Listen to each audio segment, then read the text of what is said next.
first pick coming through, just because, you know, all of the games they've won have actually been in the championship have been with Spica and Lee Sin, and so that's where we're going. I also think the TF ban from TSM is pretty interesting. Just wanted to call it out when we had Jat on the desk. He's saying that that's kind of been TSM's kryptonite and giving Perkz that map control. We saw Niski have absolutely fantastic TF performances just coming out of the Fnatic series, so... It's a heavy price to pay for the Lee Sin. Right? Yeah. And in a way, a comfort pick to Zven in the Varus, but perhaps more importantly, the Xin Zhao. Even Spica was saying how good Varus is in the late game, if I'm not mistaken, in an interview, how powerful this pick is, not just in the early laning, but guaranteeing that you have an easy way to win team fights. A single piercing arrow on the right target means no one's able to engage at full HP anymore. So this is a really strong commitment from TSM to make sure that Spica shines. I'm actually kind of curious to see if they will pivot to Trundle to counter the Xin Zhao, because that is still available, and we could stick the Lee Sin top side. It's not necessarily something I see TSM specifically doing, but I just wanted to call it out in case Trundle is taken off the I don't want to later. see Huni's lead again. You know, I think we can put that a few like that patches pivot away. and then the J4 jungle, you didn't like that? No, not that. I wouldn't like it with the Trundle either. And as we go into this C9 pick and ban rotation, I would love to see Leona get taken off the table against TSM. SwordArt has been so good on this champion, although he's played Rel more over the course of the postseason, I think on Leona, he's most comfortable. It's his champ that allows him to go mid and consistently threaten and pressure the enemy mid laner. And it's not even so much about TSM getting an advantage. It's about destabilizing the enemy team's early game so that TSM can do what they do best, which is get to the mid and the late game, which is where they are strongest. So I think getting Leona off the table, and they took it off. Perfect, I'm happy. I'm already seeing an interesting thing in the disparity between range between these teams, because the Varus is going to outrange everybody, but the Orianna does beat the Ryze when it comes to range. Absolutely. And so the Lee Sin has that flexibility to kind of bridge the gap in between, but I think that Cloud9 already has a range advantage just from the Varus and the fact that you can realm more people inside it, so they can both close the gap and play from afar, and that to me is an advantage already in the draft. I also really just like the Ryze for C9 generally, because we've seen Perkz perform really well on that. And again, like I talked about why you'd probably want to take the TF away from him, just because it's a pick that gives him a ton of agency. You can go to side lanes. Ryze does the exact same thing. We've already seen Perkz play this champion really, really well with C9. Yeah. Heavy focus on banning out the supports here by both squads. We've got 4 support bans out on the board at the moment with Thresh, Braum, Leona, and Rel. We'll follow it up with a Nautilus of all things, and no supports yet picked. We're calling. Okay, hear me out. Bard angle for SwordArt? For SwordArt. Yeah, it's the second, makes sense. It's the second most played in the championship, and he's been pushed down pretty deep in the pool. And we've got the Rakan pickup. Yeah, so a Bard angle could be interesting. Just looking at C9's comp right now, what they have is a potentially really strong top side in the making. I think Fudge has been the best player on C9 over the course of summer. So I like the fact that on red side, they're saving the counter pick for last, and there's a lot of picks that are available to him. Whoa! Pantheon. Let's go! It has to be support. Absolutely, Pantheon. absolutely. Yeah. But what a pick. Huh. All right. Spicier in game 1 of the day between TSM and Cloud9. Just one pick remains for both of these squads. Yeah. And that, I mean, not what I was expecting. We've talked a lot about how in North America specifically, supports have been roaming a lot more. I do think part of that is because it hasn't been punished as much by opponents, and they've just kind of tried to match these insane roams, especially like topside has kind of been a 2v2 at times. And you know what? Like, Pantheon kind of allows you to do that. I'm not super sold on it, but you know what? It's game 1. Let's go. Yeah, it is game 1. Let's go. I think that the big thing that allows SwordArt to do is to roam, basically, right? It's like a built-in roaming in his kit. Once you hit 6, you can sort of leave your lane at will and be a huge threat. It's Do feast I or like famine. the town catch? Sorry? It's feast or famine. For Yeah, the it's Pantheon. pretty feast or famine, so I think this puts a lot of onus on TSM to get things done early, but you know, with the addition of the Renekton and the Lee Sin, I actually do think that they have a lot of options for early game aggression. It's just not a look I see from TSM very often, and it's not a look I personally love.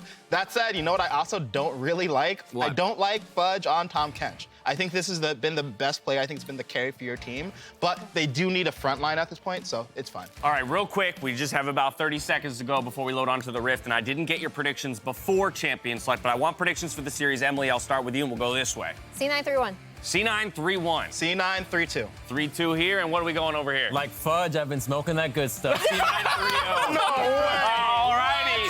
Oh, Well, okay. the entire desk is in the C9 camp. LCS Championship. Today we qualify the third and final LCS team into Worlds. If your friends aren't watching TSM vs Cloud9, get them to tune in. This is the match you want to see. This is the most iconic matchup in the LCS. So much on the line here. The final world spot.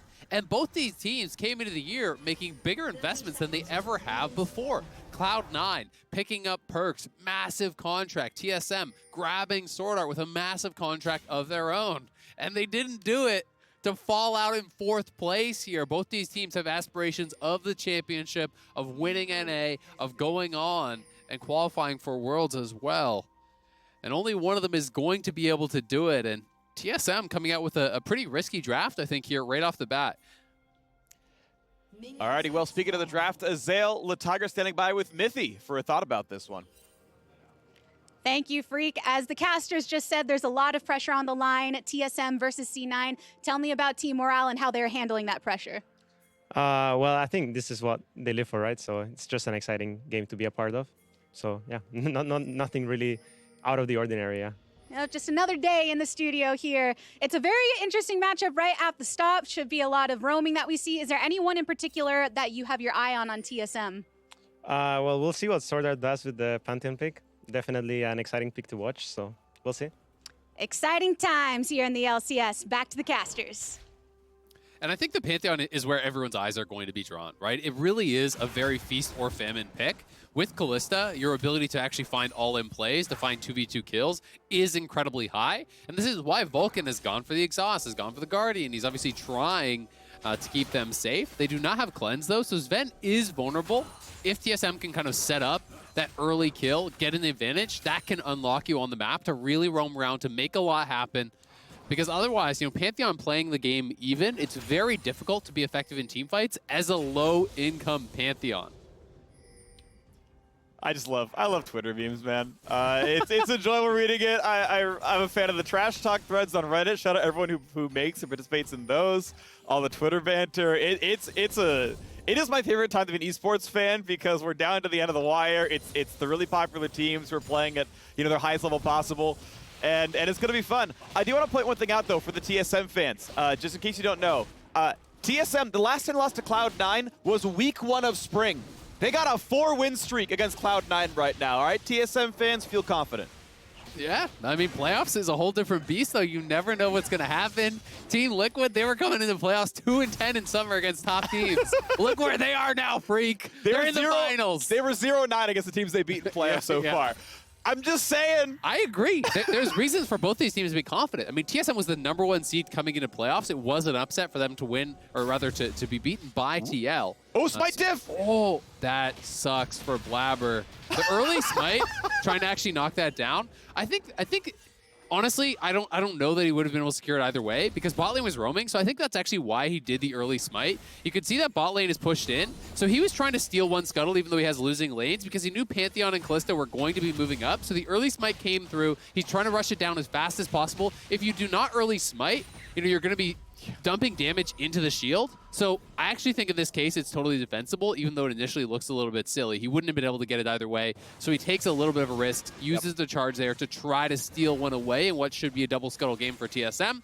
But TSM plays it appropriately, means he will not get that scuttle. Will lose a small price of that smite charge, but with 3 lanes getting pushed in, what can you do? Absolutely. So, Fudge going to be under his turret a little bit. Going to take some CS as best he can. Of course, for our Spanish-speaking friends, check out FlyQuest's Spanish co-stream on twitch.tv/FlyQuest. But of course, we're going to keep the commentary going on to this one. Still a very close game. Speaking of memes, we've all heard, my Ryze is bad, my Zero is worse. But it is his most played champion here at the Ryze for Perkz. 60% win rate. Not a bad look for him. Just below his normal pro win rate. 60%, when that's below your normal, it turns out you're pretty good at the game. Yeah. And Perkz just going towards another pick that can move, that can push and roam, right? There was already multiple bans towards that, the LeBlanc, the TF, two champions that want to push, that want to roam, that want to be able to set up for their jungler. And here is Perkz on another one of those iconic champions. I do feel he is at his best when he can make his own plays, when he can call his own shots, move around the map, really be active here. And Vulcan hovering mid, there's been so much priority on these roams towards mid, on covering your mid laner, on playing for vision through the river. And it's actually Cloud9 that have the better vision here already. You know, there's this kind of like line of wards along here. One ward is being swept out, one ward in the river as well. They want to cover this. It's so important when you are playing these volatile mid lane matchups that can be affected by powerful roamers like the Pantheon, like the Rakan. And ward's going down. This is actually pretty smart clearing by both Spica and SwordArt as they saw Perkz walk over and said, okay, probably putting vision down, tracks it, okay, no problems there. Close game, obviously, as top lane not far apart. The junglers, despite the double scuttle, are pretty close in camp count, so that's going all right. Mid lane's close, bot lane's close, but now here comes the roam squad. Vulcan, Perkz, and Blaber all want into the bottom lane. Will it be enough? TP immediately. Now the TP's coming in. It's going to be enough damage, though. Blaber dropped, and Blaber is gone. Shockwave gets only Vulcan as the other flashes the way. The TSM answer is in time. Man, PowerOfEvil was so fast on that teleport. That was instantaneous there, and Perkz getting chased down. He's going to have to flash the Q or he's dead. Oh, gonna get dissonance. Does it land? Spica, does he land it? Yes, he does! Thumbs up, TSM. Oh, they have the wraparound. Oh, yeah. It's not over. 4-man die. They're looking to set up here. Zven has no flash. TP, flash stun. SwordArt gonna drop the aggro. 3 dead, making number 4. Vulcan. Yes, the death pinch is in. TSM playing this to perfection. Cloud9 looking for the early move towards bot side, and TSM more than equal to the challenge there. Immediate TP from PowerOfEvil. They win the skirmish on the first play here, and Spica walking around the corner. No chance for Blaber to have seen him. The immediate empowered stun from SwordArt into the shield, absorbing the damage. He was the target for Cloud9. Because he gets that shield up, he cannot be burst down. Then it's just the straight up chase down. Yes, there is the route from Perkz to create some distance, but the ward hop in slows him down. He has to flash before the Q is used, so Spica can connect on that. Then look at the top side, right up here, Renekton has shoved in the wave, TP's on the minion, SwordArt holding turret aggro, the exact amount of shots he can take, wrap around on Vulcan, they take him down as well. This is flawless stuff from TSM. Beautiful plays in game number 1. They needed the Pantheon to get ahead, and lo and behold, here he is. Trying again in mid, the frontline Pantheon. Yeah, puts up the shield, not gonna have a big problem here. Blaber still going in with the ulti on, knock up, and a trade kill does come in. Cloud9 will not say die just yet. Looks like Dragon's gonna be their prize. They will move down towards that Dragon. Another well-timed E there from SwordArt. They're absorbing so much damage on this Pantheon. Perkz in trouble, no flash. Wave, Lee Sin to land. Spica is level 6, doesn't need to kick. PowerOfEvil claims the kill, and suddenly Dragon is no longer quite viable as Spica's in the chase. Finally misses his first Sonic Wave in approximately 8 minutes, and it will allow Cloud9 to walk away. Man, Spica has been so active in these early levels, moving around, not wasting much time here on the camps. Right place, right time. Gets the kill mid on Perkz, who had no flash from the earlier chase down. Straight into Dragon there. TSM 5-1, 2K.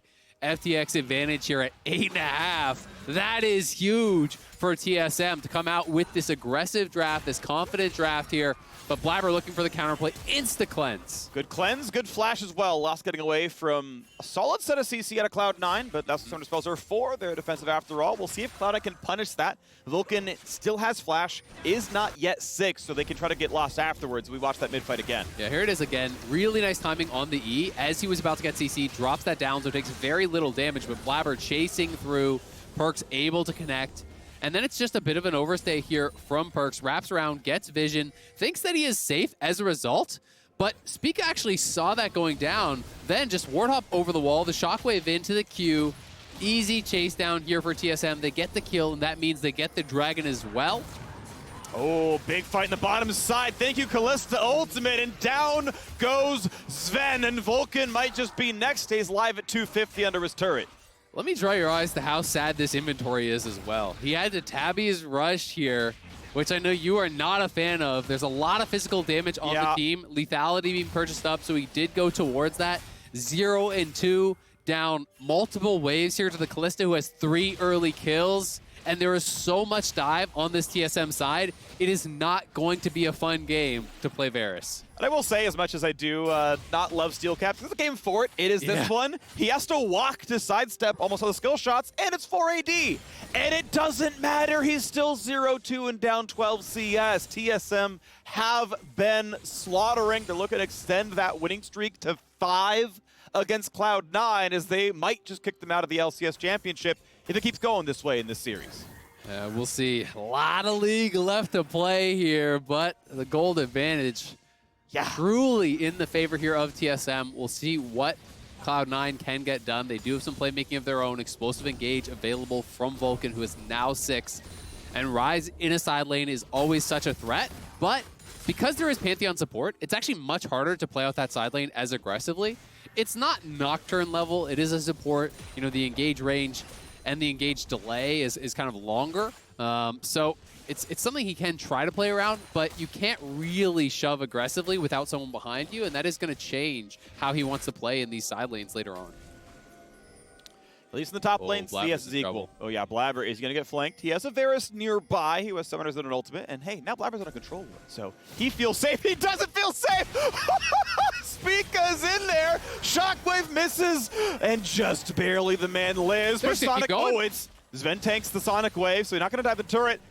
Blaber's able to walk away. Spica just unperturbed. Oh, Spica kick flash, aggressive plays. There it is, the trade of flash. I thought they were going to drop the Herald and then try to dive it because they had the Herald available, but instead they're ulting up towards mid here. Perkz trying to get out of there. Well-timed Realm Orb, 3 members collapsing. He finds the angle to avoid CC, knowing PowerOfEvil's Shockwave is down. He has to avoid the Pantheon and the Renekton. He does so, he gets out alive. Well played. Really, really well played, but when well played is, well, I'm not dead yet. It's only, 1 and 2. You take what you can get, You Phreak. take what you can get. You try to not lose what you can. They're going to hope the mid-game looks a bit better because the early game is all TSM lost. Just dodges the jump in. No problems there. SwordArt will try to get the cannon. Thank you for the 78 gold apiece. Only a fair bit into the game. And we take a couple of recalls. We got, Ryze. No, not actually going back to his base just yet. Full Gorge Rinker is done for Renekton. Huni, off of some pretty good farm, is on his first power spike. But similar there with Anathema's Chains and a Bramble Vest. Fudge is very ready to frontline. Yeah, and I mean, I like the early investment in armor because there are 4 pure AD threats, but it also means that PowerOfEvil is going to be smiling. Seeing all of this investment towards armor, double tabbies spent from these bot laners early on, the Bramble Vest obviously on the top side. It's not that they're the incorrect buys, but a control mage can punish this. A control mage like Orianna has high consistent DPS. That is the comfort zone for Orianna here, and for PowerOfEvil in particular. As Huni looking for the roam play, Perkz was trying to match, but Huni had the read and will just dash out of there. And quietly has been having a good game himself. His only real involvement from either top laner was the TP down to facilitate the dive. Didn't get an assist off of it, but he did critically force the teleport in the 1v1 out of Fudge, which meant Fudge could not respond to that dive. And that is one of those things that can sometimes go underappreciated, but just creating that TP advantage is such a big difference, because if Tahm Kench TP's in there, has his Devour to save someone, has the Abyssal dive to knock some people up, can look very different. It can, but well done to Huni, right? He has been an incredibly lane-dominant player, some of the best laning stats in the LCS, and though Fudge has had a good year ever since maybe February, just, has been under some threat, but forcing the flash out of Huni as a chomp would have meant a dive, but they may still try anyway. Blaber's on the way in, knocks him into the wall, wants to chase this one down. And are they going to find more? Yes, they will. Rakan sets it up, and Fudge knocks it down. Cloud9 doubling their kills. Getting a kill on the top side is nice, but there will be a pretty big cost. You look already on the map here. Bot lane tower is going down. Blaber is up on that top side, so Spica knows he's going to be able to take away the Gromp, grab the Dragon. There is a cost to that play. It's something that Cloud9 has to be willing to go for, as the Shockwave will pull him in, but it should just be for chip damage, because they are losing right now. So they got to look for odd number plays, and that was what they could find. But the gold lead is extending and extending here. Nearly 4,000 gold in the favor of TSM now, that have a comp which can really snowball very, very effectively. Looking good. 4K and 2 Dragons. They are well on their way to a 25-minute Cloud Soul. That's going to feel great. And overall, just the better team in this one. Obviously, an early game snowball can make it feel like your opponents don't have any plays left and everything you do works. So yeah, the game might feel like it's the whole way through. Perkz going to lose another recall as PowerOfEvil willing to take a turret shot to harass him. But still a lot of lane pressure in the mid lane. As a shield bow is done, we're off to an early Rage Blade for Lost. There are a lot of ways you can build Kalista. This is the optimal single target option, where you're just trying to make sure you can finish off the Tahm Kench or the Xin Zhao in front. Totally makes sense here in this context, but you can go Hurricane. You can't even go things like Phantom Dancer to delay it a bit. Yeah, Wit's End getting so popular as well. Wit's End plus Shield Bow just feels like flavor of the month. What ADC can you build this on is kind of what people are playing in solo queue these days. So will be interesting to see if he indexes towards that. There's a decent bit of magic damage here, obviously, between the Ryze, as well as Tahm Kench and the Rakan. And when you have such an overwhelming amount of damage, I feel like oftentimes you don't need to maximize DPS. Sometimes survivability can end up being more important because you just need to not get one shot. And turns out a team with 5 threats can kill some people. Yeah, valid. But we're on to the next aggressive play by TSM. Lost looking a little bit towards the top lane, but knows that Ryze plus Rakan can be scary, despite having Summoners up. Doesn't want to go for turret shots, doesn't want to get Rune Prisoned into a Rakan combo, and just kind of chills out. Lee Sin coming top set as well. Spotted by a ward. Cloud9 knows that they're sending even more resources. Then we indeed see Perkz recall away from top lane. TSM aware of this and say, great. Lost gets some alone time at the top lane turret. That is going to fall. Turret score going to be 2-0. And even across the map, Huni is safely holding his lane against Tahm Kench. And it's pretty clear which team is dictating the pace of the game. Just look at this line of vision here from TSM across the map. Even in the bottom river, they have a line of wards here. There's really nothing going on for Cloud9 as far as the vision is concerned. On the other side of the map, they just have this defensive line of vision, trying to maintain some control of their camps, trying to scale up, look for their own opportunities, but finding those plays becomes more and more difficult when there are wards everywhere in your jungle, tracking your movements, tracking your positioning on the map. And how tough as it might be, it is still Cloud9's job to find a way back into this one. Varus with the poke is actually going, by the way, not for a poke lethality build, but for more of a team fight option. Shield bow is in. We can clearly see. I wouldn't love what's in with only 1 AP in the enemy team, but you can still go for some kind of Rage Blade or Phantom Dancer option and kind of go from there. Mid lane turret will definitely fall to second Herald. PoE easily within local turret gold range. In fact, even Lee Sin got a share, so Spica gets also 175. As mid lane tier 2 may take this crash. I don't believe Cloud9 can play aggressively enough to pop the eye. And indeed, they'll get that turret down pretty low. It is really interesting, I wonder if Zven came into the game with the intention of going shield bow, or if it's just a reaction to, oh my god, this game is going bad, I keep dying, I need to try to find some way to survive, so kind of just going for the most defensive mythic here with the shield bow plus the tabbies early on, trying to give himself a chance to not just get burst down, because generally when you do go kind of the more on-hit builds, you see things like lethal tempo. And so to me, generally when I see Hail Blades, I'm expecting lethality, but could just be a pivoting game. And I think it makes sense, given the circumstances and how far down they are. Yeah, my instinct is a pivot. My instinct is like, yeah, okay, wow, this was a really tough start. Okay, wow, all right, we're going to steel caps and I'm going to need more, so we're going shield bow. And I think it is smart. I'm very happy to see players pivot builds. Varus is one who has several viable builds. Whether you believe it before the game or during, I want to give credit where it's due. That is very smart to do. Saves the stun until the Tahm Kench dive, and that means now Fudge is on a 20-second cooldown and is not going to have an easy way out of this one. Just chasing the man down. He's going to take the last stun, and honestly, the shield, it's not going to matter. Yeah, here's the problem. Renekton and Power W pops it, and you get nothing done.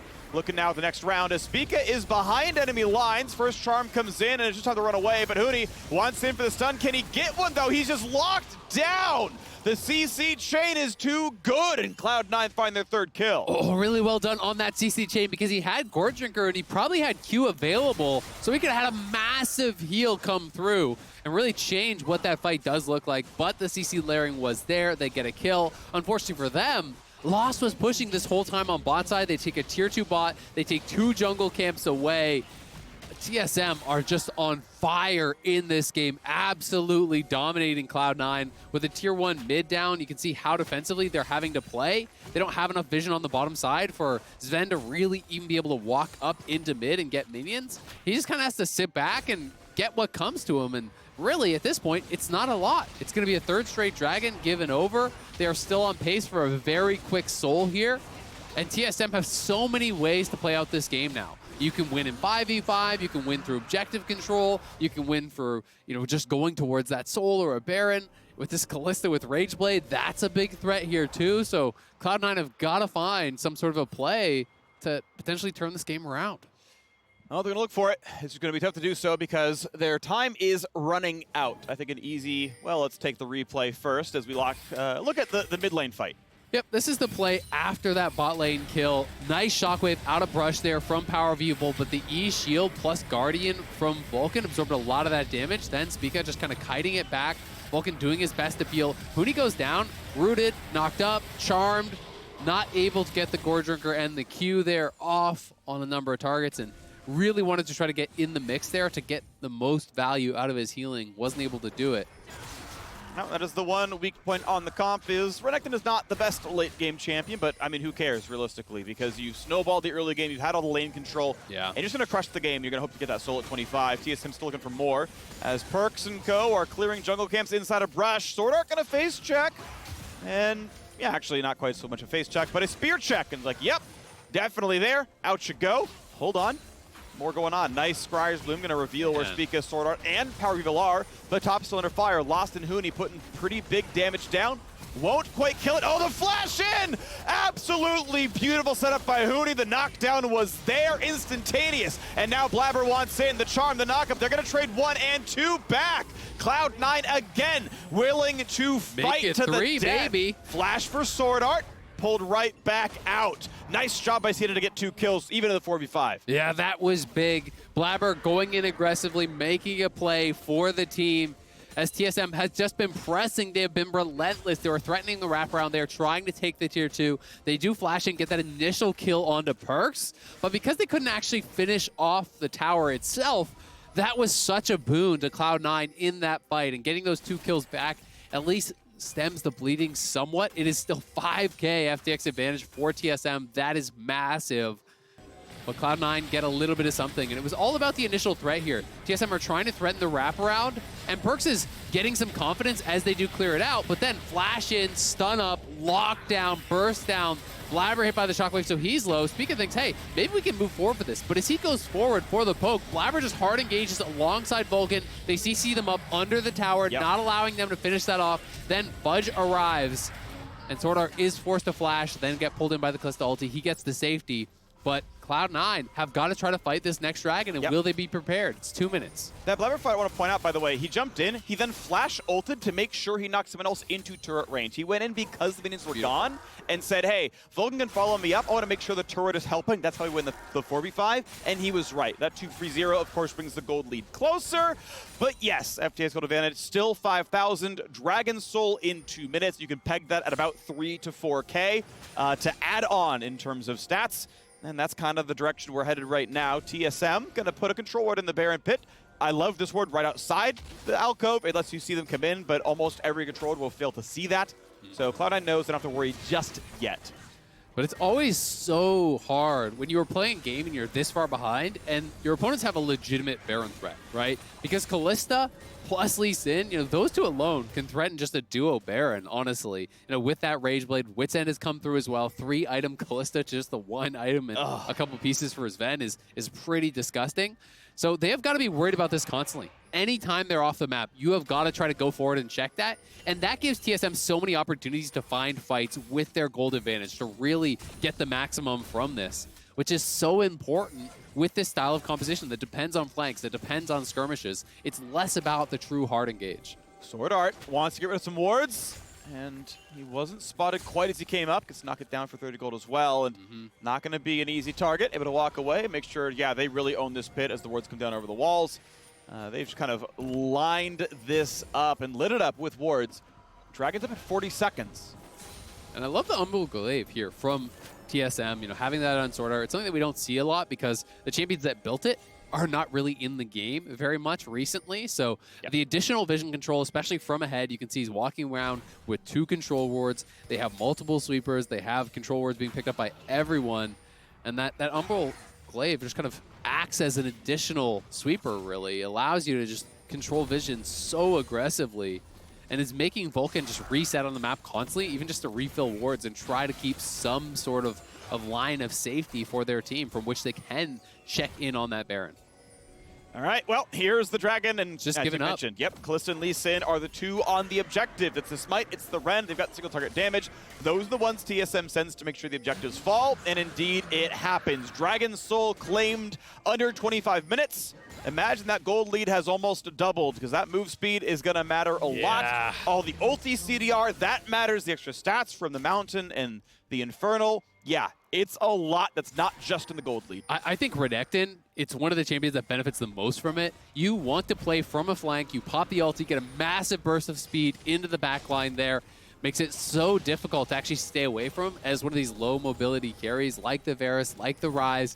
So Huni on 2 early items, grabs the stopwatch, and is going to have a lot of benefit here from this Cloud Soul. TSM have not taken their foot off the gas pedal, and Cloud9 just clearly said, we can't fight. We would like to prevent this, but we are not in a position to do so. So I think the only thing that they're going to contest is Baron.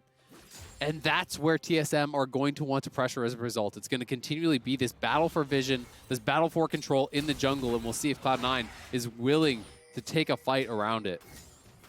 See what happens. Top lane tier 2 under fire is very, very low. A single auto will kill. Who's going to walk up? It's going to be Orianna. PowerOfEvil claims 1. Turret score is 5-1 right now. Cloud9 have team fought pretty well in this game. Maybe they think as it goes later on, they can actually find that as their victory. But now the only objective up right now is Baron. Every single turret except mid tier 2, and that one's low. It's at like 20%. Has already been felled outside of Cloud9's base. Knockup found, but Spica able to jump onto a cannon minion and stay alive. Yeah, just not enough threat without a true carry behind you. Tahm Kench is never going to burst you down, never going to 100-0 you. And honestly, even Zven is going to need some time to knock down the Lee Sin, who is very strong at this point in the game. Yeah. Multiple items are through for everyone. I mean, SwordArt has a freaking Duskblade. Like, this is actually ridiculous. He's got 2 items there with his Mythic completed. He is a true threat. Like, this cannot be ignored. He doesn't have boots because he's actually just rushing all the long swords. Let's be clear, SwordArt has as many items as Zven. Yeah. And I think he would probably win the 1v1. Yeah, he does. That's scary, man. He's got a lot of money, man. He's killed so many wars. He's got 57 CS. Like, he's a rich man from all that going on. Both sports have a great vision score from, you know, the wards knocked down over 100 apiece. Well done there. And we keep the Baron set up in our minds. 6,000. The gold difference right now. 800 of that was the top tier 2 code a little while ago. The other hundreds are just fluctuations as minion waves are dying and picking back up. So still, we look at the chance at a Baron setup. But TSM, they have plateaued the gold difference somewhat. I don't hate it, but it's what's been happening so far. Knockup, big CC chain. Stopwatch buys time. When do they re-engage? Big damage is not going to find a kill, but Ryze wants in. They're going to look for a shockwave on a 2. Spica heals up with a Gore Trigger, but knocked up and still dies. So Huni on the flank. The gold deficit. It's Cloud9 finding at least 1 kill, but Huni gets it back. He is squishy though. Gore Trigger fuse, Sterix Gauge, and a stopwatch.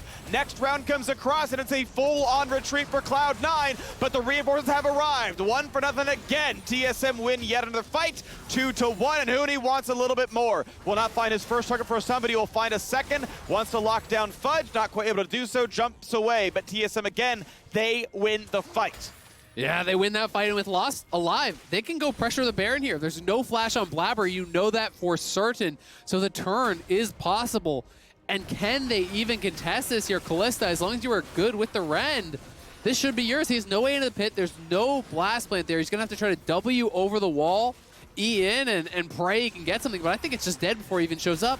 Should not be a chance. 700. They take a good amount of time. And yes, Baron is claimed. TSM walking over Cloud9 so far in game 1. They've got everything they need to close out this game now. Cloud9 going for the big play here in the mid lane. I like the attempt because they see multiple members. They see the top lane on the wave, they see bot lane on the wave, and so they look for the play, knowing they're going to have the extra man here. Speaking of, Flash Ward hops out, the commitment comes in, but the shockwave on the turnaround was beautiful. As you arrive in the Realm War, PoE has it timed out well. They throw SwordArt back in, but the Aegis Assault has done so much work in this game, blocking out that damage. Then Huni arrives on the teleport with the flank. Cloud Soul movement speed here, meaning a lot in the chase down. And again, SwordArt surviving with so little health. He has been so annoying in this game, always timing his Aegis Assault so well. Yeah. Wow, What is damage? 2,900 damage from the support. You know what? I said he was doing better than Zven. He's doing better than Lost. He's doing better than Spica. SwordArt is not overrated after all. Just give him damage, champs. I mean, he's doing more damage than anyone on Cloud9 in this team fight. True. It's honestly pretty insane, the work he has been putting in on this game. Got the stopwatch, and now he's got the brown paper bags on his feet. He's going to be moving faster, even more threat here. TSM, enormous gold lead, picking up all the towers here. Spica escorting in that minion wave mid. They can threaten the dive here. They can just try to continue extending the gold lead. For now, they're just defending the cannon minion and allowing it to do the work for them on that bot lane tower. All right, down to a few more turret shots, but Tahm Kench poke, Varus poke, that will nearly kill it, and it finally drops. Some time is bought. Here comes the dive in the back line. Big ult for Blaber, looking to kill the back line. Stopwatch used for PowerOfEvil. Naga comes across for Vulcan. It's going to be a kill yet, though, as the health bars are dropping. Guardian just pop. Shockwave buys a bit of time, and there's the 2-0 start, making a third for TSM. Zven is next. And it's 4-0, and here comes the Dragon Slayers. From above comes SwordArt, and that is the ace, and that is the death for Cloud9 in game one. A Bud Light ace for TSM, 15-6 in kills, and they never let up. From the early game snowball to the Dragon Soul to the Baron, TSM controlled Cloud9. What an incredible game one from TSM. Talk about a statement there. SwordArt excited, he's hyped up, flying in with the ultimate at the end there, finding those final kills. He was incredible on the Pantheon, and they played so well around it. The early game coordination, the early game plays from TSM, to me, really decided that game. And that sequence of plays through the bot lane was so good, so well coordinated. From Spica just hiding out of line of sight as soon as they knew that the play was coming in. He does not show until the Realm Warp has already arrived. You cannot bail out. The TP from PowerOfEvil was instantaneous. As soon as the Realm Warp was channeling, he was already TPing. Yeah. Then Huni even TPing in on the redive on the minion after they have the wraparound. That whole series of plays was so beautiful. And the fact that they never slowed down, that's one of the criticisms that a lot of people have of TSM, is that even when they create an early advantage, they tend to sit on that and then just rely on good late game team fighting, rely on the PoE factor. In this game, it was constant aggression. It was pushing in, taking vision, stealing camps, extending the gold lead. That was a beautiful game. It was a beautiful game, an early game advantage that was not thrown